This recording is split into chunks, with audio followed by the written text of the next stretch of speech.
Well, today being May Day, the International Workers of the World, I thought we'd introduce some songs and poetry from the industrial workers of the world, the IWW, which is where you get the name Wobblies from. And May Day actually originated in America, from Chicago. The Haymarket riots, when an agent provocateur planted a bomb amidst a big demonstration, and several workers were framed and hung for that so-called outrage, and it was from that that the May Day actually originated. Now, the industrial workers of the world recruited transient workers like lumberjacks, railway workers, fruit pickers and so on, and they were not only a very militant trade union organisation, they also developed some great songs and poetry, and a lot of those are still with us today. So I'm going to open up with the song that's virtually regarded as the anthem of the American workers. It's the most popular folk song in North America, and it's become really an anthem for workers all around the world, and it's called Solidarity Forever. It was written by a guy called Ralph Chaplin, no relation to Charlie, I don't think. When the union's inspiration through the workers' blood shall run, there can be no power greater anywhere beneath the sun. Yet what force on earth is weaker than the feeble strength of one? For the union makes us strong. Solidarity forever, solidarity forever, solidarity forever, for the union makes us strong. They have taken untold millions that they never toiled to earn, but without our brain and muscle not a single wheel could turn. We can break their horsey power, gain our freedom when we learn that the union makes us strong. In our hands is placed a power greater than their hoarded gold, greater than the might of armies magnified 1,000-fold. We can bring to birth a new world from the ashes of the old, when the union makes us strong. Solidarity forever, solidarity forever, solidarity forever, when the union makes us strong. Well, that's... I don't believe it. That's an example of a song that's really seen around the world, but the next thing that I'd like to do is a poem. And it was written about a women's textile strike in Lowell, Massachusetts, in 1912, which in fact ended up with 250,000 workers around the USA supporting it, and led to the birth of strong female trade unions in the textile workers. And it's a marvellous poem because it expresses the need not just for the material things of life like bread and so on, but for a little bit of beauty and poetry in his life, and it's called Bread and Roses. And I tend to get quite emotional when I read this, I must admit. As we come marching in the beauty of the day, 1,000,000 darkened kitchens, 1,000 mill lofts grey, are touched with all the radiance that a sudden sun discloses. For the people hear us singing, bread and roses, bread and roses. As we come marching, we battle too for men, for they are women's children, and we mother them again. Our lives shall not be sweated from birth until life closes. Hearts starve as well as bodies. Give us bread, but give us roses. As we come marching, unnumbered women dead go crying through our singing their ancient cry for bread. Small arts and love and beauty, their drudging spirits new. Yes, it is bread we fight for, but we fight for roses too. As we come marching, we bring the greater days. The rising of the women means the rising of the race.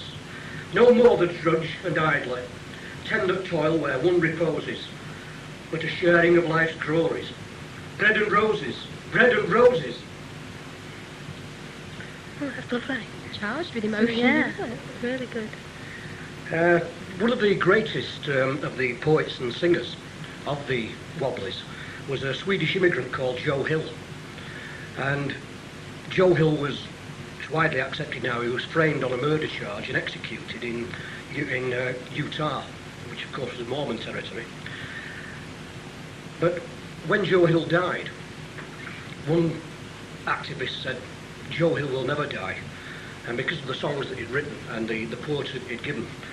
And someone wrote this song. It's called Joe Hill, and it's one of my favourites, certainly.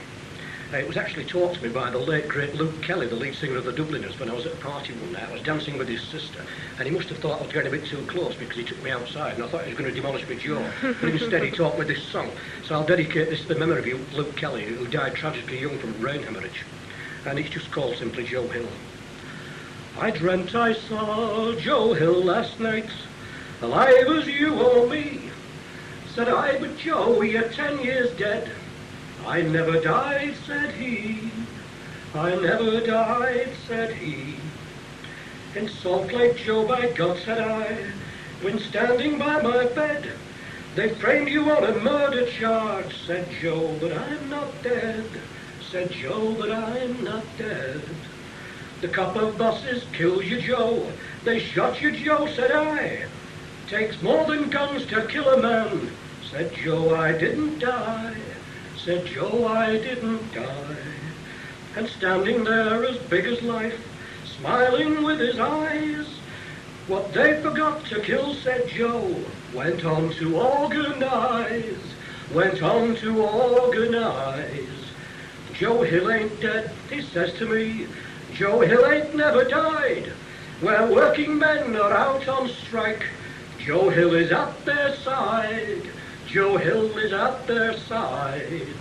From San Diego up to Maine, in every mine and mill, where workers strike and organize, that's where you'll find Joe Hill. That's where you'll find Joe Hill. I dreamt I saw Joe Hill last night, alive as you or me. Said I, but Joe, you're 10 years dead. I never died, said he. I never died, said he.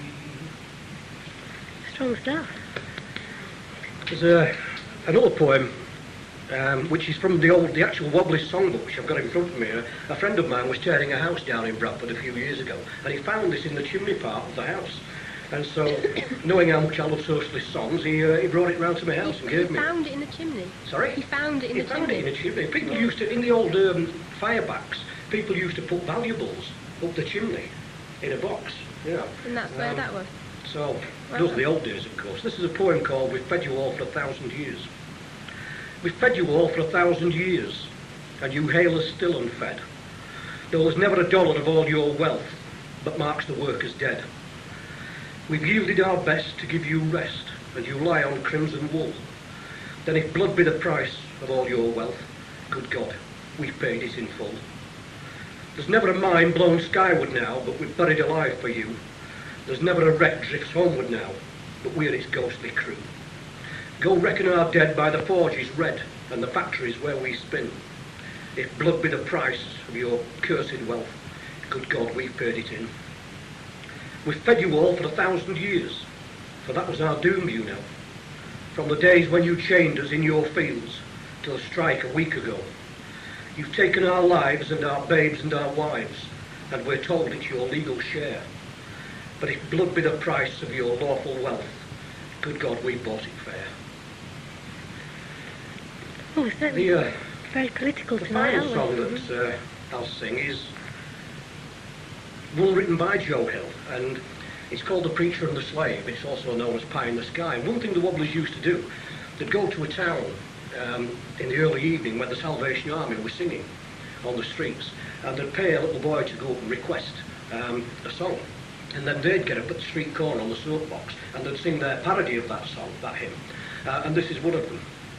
Well, long-haired preachers come out every night, try to tell you what's wrong and what's right. But when asked them for something to eat, they will answer in words oh so sweet. Well, you will eat by and by in that glorious land up in the sky, way on high. Work and pray, live on hay. You'll get pie in the sky when you die. It's a lie. And the Salvation Army, they play, and they sing, and they clap, and they pray, till they get all your money on the drum. Then they turn round and call you a bum. But you will eat by and by In that glorious land up in the sky, way on high, work and pray, live on, hey, you'll get pie in the sky when you die. It's a lie. If you fight hard for children and wife, try to get something good in this life. You're a bad man and a sinner, they will tell. When you die, you will surely go to hell. But you will eat by and by in that glorious land up in the sky, way on high, work and pray, live on, hey, you get pie in the sky when you die. It's a lie. Working men of all countries unite. Side by side we for freedom will fight. When the world and its wealth we have gained, to the gaffers we will sing this refrain. Well, you will eat by and by, when you learn how to cook and how to fry. Chop some wood, it'll do you good, and you'll eat in the sweets by and by. That's the truth. The last poem I'll read, if I can find my place in this very small Wobbly songbook, is one that really says the final thing about the Wobblies, because they suffered tremendous persecution. They were jailed, executed, and many of them actually died in prison. And this is a poem by imprisoned Wobblies to say that we made good wobs out there. Though we be shut out from the world, here worn and battle-scarred, our names shall live where men walk free on many a small red card. So let us take fresh hope, my friend. We cannot feel despair. Whatever may be our lot in here, we made good wobs out there. When we were out, we did our bit to hasten freedom's dawn. They can't take back the seed we spread, the truths we passed along.